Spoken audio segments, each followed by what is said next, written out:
It may be a long time ago, but many of us here at Reepham High School and College know quite a bit about World War I. It all started from one death. Austro Ferdinand was assassinated by a Serbian rebel, which started it all up. Austro-Hungary declared war on Serbia, but Serbia had friends in Russia. But also Austro-Hungary had another friend as well, Germany. The thing is, Germany wanted more land, so they attacked Belgium. And Britain had a deal with Belgium to, if they got attacked, they would help them. So that's what happened. Britain declared war on Germany. I've got a story about my great-grandfather. He was called Owen Theodore James, and his position was a machine gunner. His tank was under enemy fire, flame bombed. He left the tank, and he realised that none of the crew members were following him. So he went back to the tank, which was on fire, and he saved the officer and the crew members.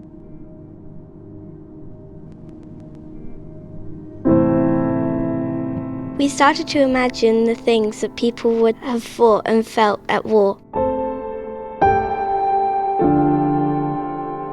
Imagine that you've a friend who's been to fight on the front during World War I, and maybe you yourself are going to be heading out there soon. Think of the things you might want to ask your friend about what it's like there, about what to expect. What do the trenches smell like? And what kind of thing is there to eat? We wrote down some poems inspired by conversations that we might have overheard if we had been alive in Reepham at the time of World War I. We read the poem, When Your Mother Calls You Come. It made us wonder what would make us leave home to fight for a cause.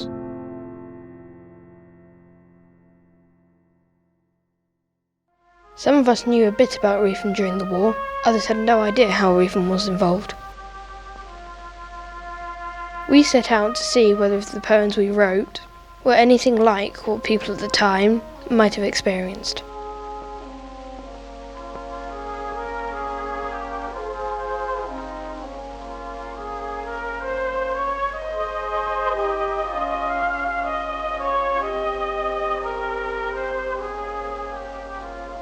We started at the Bircham Centre, where we met Chris Peakome. The Reepham Archive Centre is based here, and they've put together displays of the town in wartime.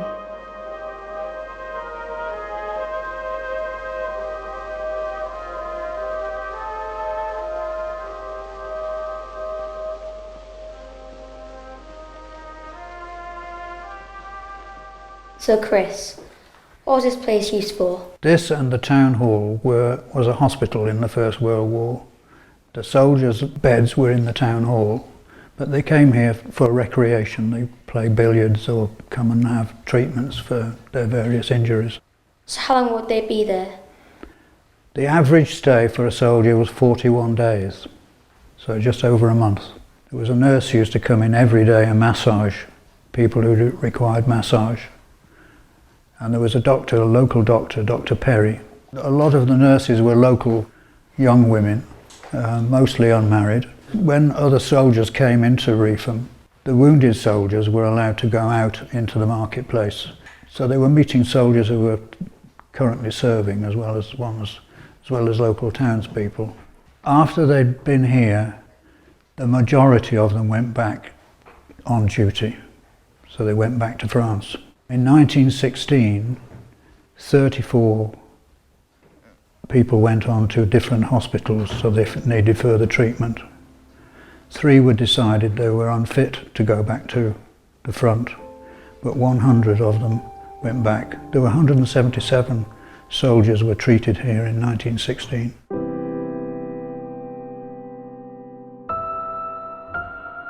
These are pictures taken in the garden of what is now the Bircham Centre, but it used to be called Hackford House. It only became the Bircham Centre after Samuel Burton, who owned it, gave it to the town as a war memorial.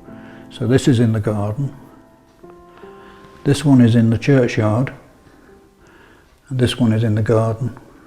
Should we go and have a look in the garden? Yeah, that'd be really nice.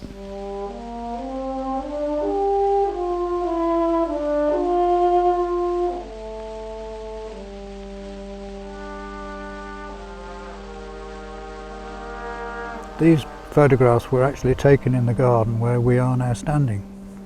Wow, that's amazing. This one here is a group of the soldiers with the church in the background.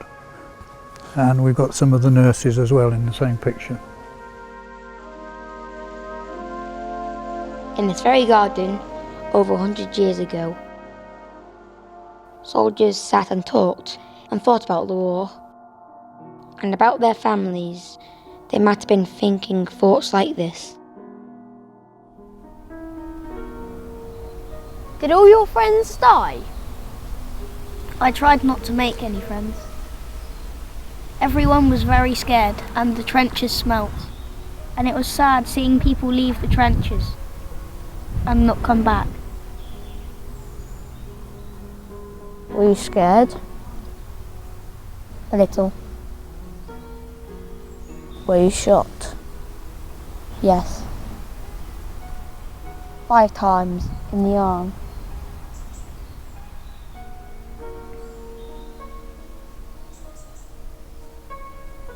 Why did you go? To serve the country. What was it like? We had hardly any food and everyone died.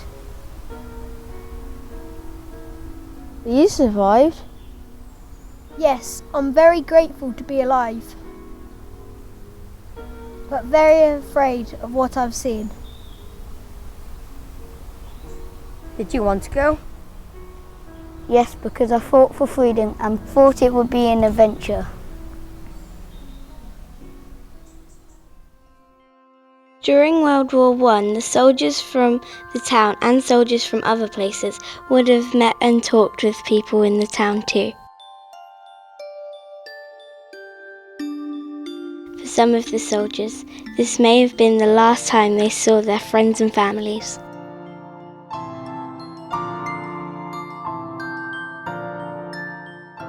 This is the Church of St Mary with St Michael. Inside these buildings are 2 memorials listing the names of Reepham men who died on the battlefields.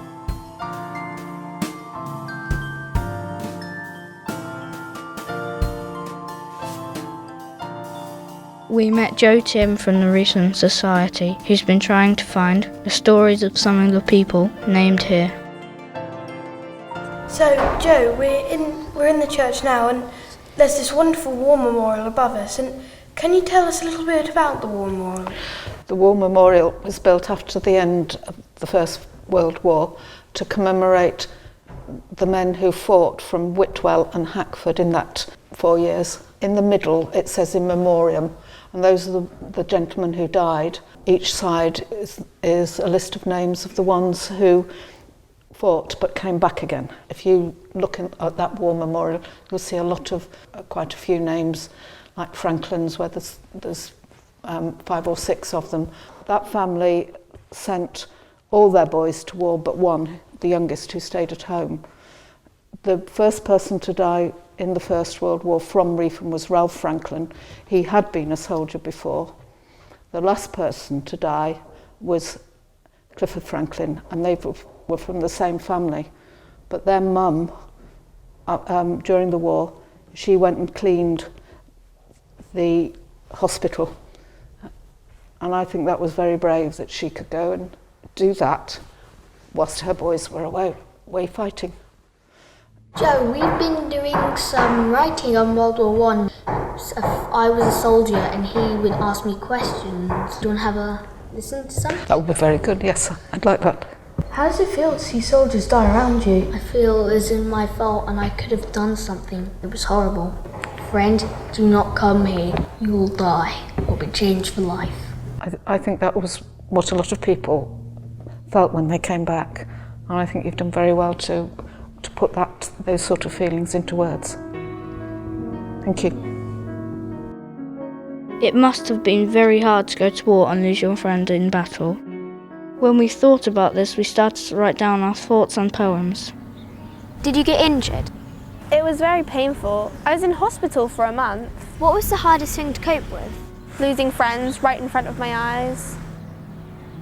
What was it like seeing your friends die? Terrible. I couldn't stand it.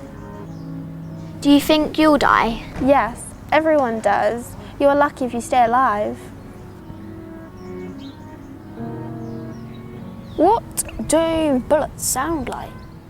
A massive bang hits your ears suddenly and it gives you a shock. It's a sound I'll never forget. I am unhappy because I think we should have never done this in the first place. What was it like? Did many people die? Countless numbers. Do you have any advice for people on their way? Well, yes. Follow orders, it might keep you alive. We thought we knew a lot about World War I, but now we know a lot more about how it affected the town where our school is based. We now know that whenever we walk through the marketplace and nearby churchyard, we are walking in the footsteps that soldiers of the time would have walked. And by thinking about their lives, we can hear their voices and begin to know what they must have felt living here before they went to war. And sadly, what their families and friends must have felt when they never returned.